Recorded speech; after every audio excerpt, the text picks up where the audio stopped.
नमस्कार दोस्तों, स्वागत है आपका आपके अपने यूट्यूब चैनल नॉलेज क्लब पर। आज हमने एक नया सेशन शुरू किया है। इसमें इंग्लिश एरर डिटेक्शन का डेली हम 5 से क्वेश्चन करने की कोशिश करेंगे। और ये कोई आपको क्लास नहीं हो रही है, इसमें ये एक तरीके से आपका रिवीजन है। आपने कहीं ना कहीं इसको पढ़ा होगा, कहीं ना कहीं देखा होगा। तो मैं आपके रिवीजन के मोटिव से इंग्लिश क्लासेस डालूंगा। आप इस पर डेली 5 से 10 मिनट कुछ ऑथेंटिक चीज़ें जो होंगी, जो बार बार पेपर में पूछी जा रही, जो अच्छी चीज़ें होंगी वो पेपर में जो पूछे जा रही, मैं वो चीज़ें इंग्लिश में की डालूंगा, जिससे आपको ये हेल्प होगी कि आप उसको रिवाइज कर सकते हैं। आपको याद आ सकता है, ध्यान आ सकता है, और आप उसको भूल रहे हैं तो आप रिवाइज कर सकते हैं। इसी तरीके से हम किसी न किसी बुक से भी उठाएंगे प्रश्नों को, जो पुरानी अच्छी फेमस बुक है वहाँ से भी क्वेश्चनों को डाल के आपको रिवाइज करने की कोशिश रहेगी कि आप ज़्यादा से ज़्यादा उसमें रिवाइज करें। तो देखिए, आपका स्वागत है, welcome to knowledge club by Kuldeep. और चैनल अगर पसंद आए तो आपको शेयर कीजिए और सब्सक्राइब भी कीजिए और लाइक भी कीजिए। सभी गवर्नमेंट जॉब के लिए है, इंग्लिश है, कॉमन एरर है, द हिंदू से हैं ये 5 क्वेश्चन, इसीलिए लिखे हुए हैं। जिस भी बुक से रहेंगे उससे लिख दिए जाएंगे। ये आपने कहीं ना कहीं डे टू डे लाइफ में पढ़े भी होंगे, ऐसा नहीं कि मैं ये नया बता रहा हूँ आपको। तो बस हम रिवीजन के मोटिव से इसको कर रहे हैं, इसमें आपको कोई क्लास नहीं दी जा रही। जैसे आपका पहला क्वेश्चन है, एरर है, फाइंड करना है। Some of the questions asked in the examination were as easy that even dull students could answer them, no error. तो इसमें 5 ऑप्शन है, आपको इसमें से छांटना है कि कौन सा एरर है। बताइए आप जल्दी से, 1-2 सेकंड का टाइम देते हैं, 5-10 सेकंड ले लीजिए, बताइए। Some of the question asked in the examination were as easy. अब ये एक रिकॉर्डेड वीडियो है तो मैं इसमें करता जाऊंगा, आप इसको टाइम थोड़ा सा लूँगा मैं क्वेश्चन पढ़ने का, तब तक आप भी उसको बता दीजिए और मैं भी कर देते हैं। तो देखिए टाइम इसमें काफ़ी निकल गया है, तो अब देखते हैं इसमें क्या होगा आंसर। तब तक आप लोग देखिए सम ऑफ द क्वेश्चंस, कुछ क्वेश्चंस आज पूछे गए पेपर में, were as easy that even dull students could answer them, कि उस क्वेश्चन एग्जामिनेशन में जो प्रश्न पूछे गए उसको कुछ स्टूडेंट जो है वो भी जवाब दे सके। तो यहाँ पे देखिए एज जो है ये हमारा एरर है। कैसे एरर है? क्योंकि ये देखिए एक चीज़ यहाँ पे और भी मेंशन की गई है, दैट। तो आपको ये पता होना चाहिए कि दैट के साथ क्या आता है, दैट के साथ क्या आता है। तो एज के बदले जो है वहाँ पे आएगा सो, और सो के साथ आता दैट। तो सो दैट का जो प्रयोग होता है वो सो के साथ दैट का प्रयोग होता है, इसीलिए एज जो है एरर है, उसकी जगह पे दैट का प्रयोग किया जाएगा। अगला देखिए, Ajay is the most succeeded of all the business man in the city today, no error. Ajay जो है आज के समय में बहुत ही बड़ा सक्सेसफुल होना चाहिए, यहाँ पे यही एरर है। सक्सेसफुल बिजनेसमैन होता, ना कि सक्सीडेड होता। सक्सीडेड जो है ये एक वर्ब है, यहाँ पे वर्ब की तरह देखिए, और ये या तो वर्ब की सेकंड फॉर्म हो सकती है या वर्ब की थर्ड फॉर्म से हो सकती है। तो यहाँ पे जो है सक्सेसफुल बिजनेसमैन होगा, जो कि एक एडजेक्टिव है, विशेषता बता रहा है एक बिजनेसमैन होने की, सक्सेसफुल होने की। तो अगला प्रश्न देखते हैं। Neither Prakash nor his brother Prashant are capable of doing this work within 2 days। समझ रहे हैं ना प्रकाश ना ही उसका भाई कैपेबल है इस काम को करने में, किसमें? 2 दिनों में। तो ना ही प्रकाश ना उसका भाई। आर ये एरर है यहाँ पे। क्यों है एरर? मैं आपको बताता हूँ क्यों है एरर। पहली बात तो जो एरर है यहाँ पे आएगा इज़, आर की जगह। क्यों आएगा? देखिए हमने पढ़ा है, बहुत सारी चीज़ें पढ़ी हैं। जब भी 2 सिंगुलर नाउन होते हैं, क्या होते हैं? 2 सिंगुलर नाउन, प्रशांत और उसका भाई, 2 सिंगुलर नाउन, 2 सिंगुलर नाउन। जब 2 सिंगुलर नाउन होते हैं और उसके साथ आइदर और या फिर नाइदर नॉर, या फिर नॉट ओनली बट ऑल्सो जुड़ते हैं, से जुड़ते हैं। तो जो वर्ब के सबसे नज़दीक होगा, वर्ब के सबसे नज़दीक जो सब्जेक्ट होगा उसके अनुसार ये वर्ब जो है आती है। तो सबसे नज़दीक जो होगा उसके हिसाब से हमारी वर्ब आएगी, इसीलिए सबसे नज़दीक जो है सिंगुलर होता है, इसीलिए इज आता है। बार बार हम इसको रिपीट करेंगे, either or, neither nor, not only but also, either or, neither nor, not only but also, इनके साथ जो भी सिंगुलर नाउन होगा उसके हिसाब से हमारी वर्ब आएगी। और ये प्लूरल है वर्ब, इसलिए हमने इसको सिंगुलर किया है।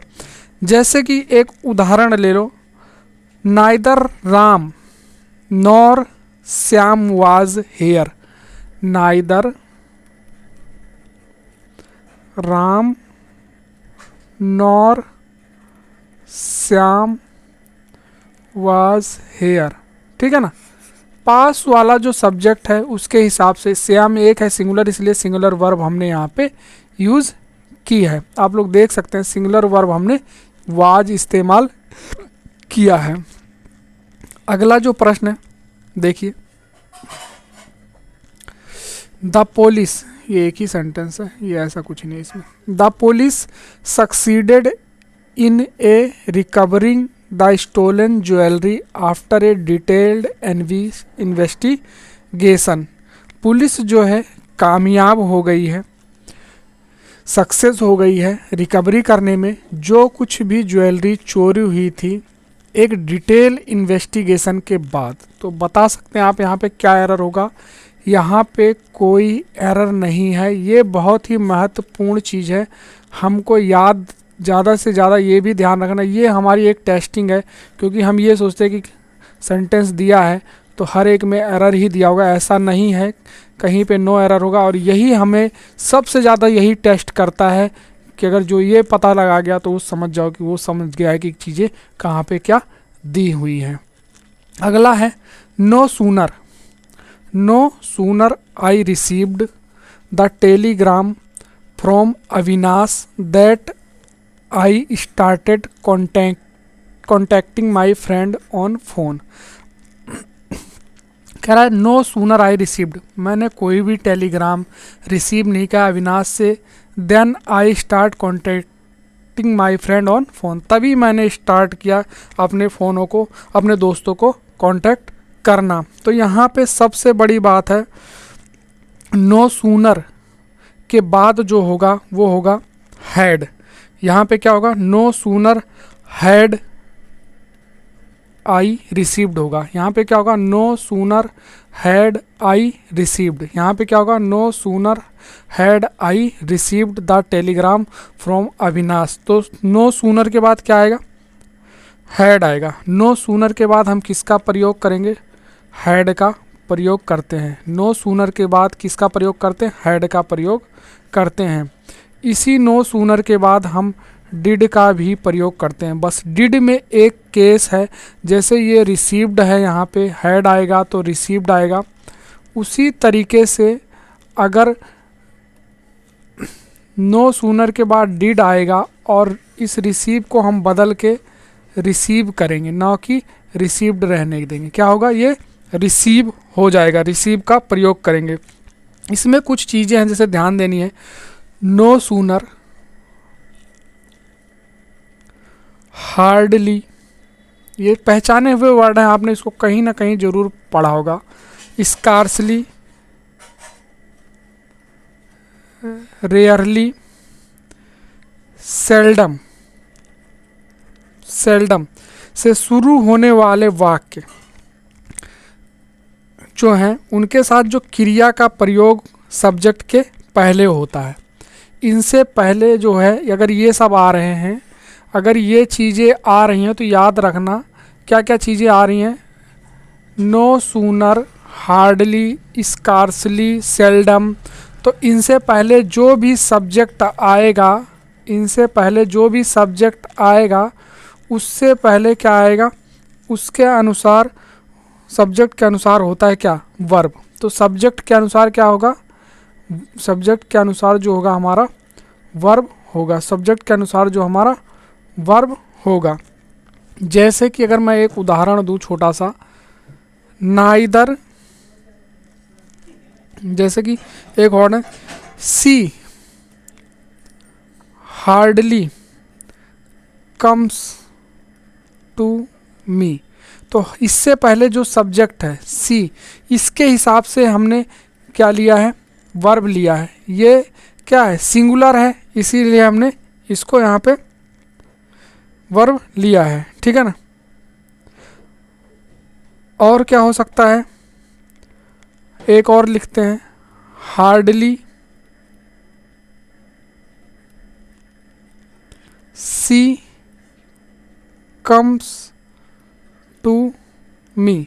तो hardly she comes to me, अगर ऐसे लिखेंगे तो यहाँ सी के पहले क्या आएगा, ये सिंगुलर है इसलिए यहाँ पे डज आएगा, क्योंकि ये प्रश्न नहीं पूछ रहा, लेकिन यहाँ पे हार्डली पहले लगा दिया, इसके तरह हो गया, तो हम इसकी तरह, ये सेकंड फॉर्म थी, ठीक है ना, इसलिए हमने इसे हार्ड लगाया। आई रिसीव्ड, यहाँ पे सिंगुलर है इसलिए हम यहाँ पे डज लगाएंगे। तो इसको आप लोग और क्लियरली और ही अच्छे तरीके से ध्यान रखिए, बहुत ही ये आप लोगों को क्लियर होगा। और किसी भी बुक को फॉलो कीजिए और उससे इसको डिटेल में जाने की कोशिश कीजिए। तो ये आज का 5 जो है 5 एरर मैंने आपको रिवाइज करवाने की कोशिश की है। और एक है जो इसमें से एक फ्रेज़ है, उसका नाम बताइए, in the throws of, in the throws of, इसका मतलब क्या होता है, इसका मतलब क्या होता है, इन द थ्रोज ऑफ, कोई ही बहुत ही बुरी सिचुएशन से, बहुत बुरी हालात से गुजरना या फिर डील करना, ये क्या होता है, in the throws of, in the throws of, dealing with something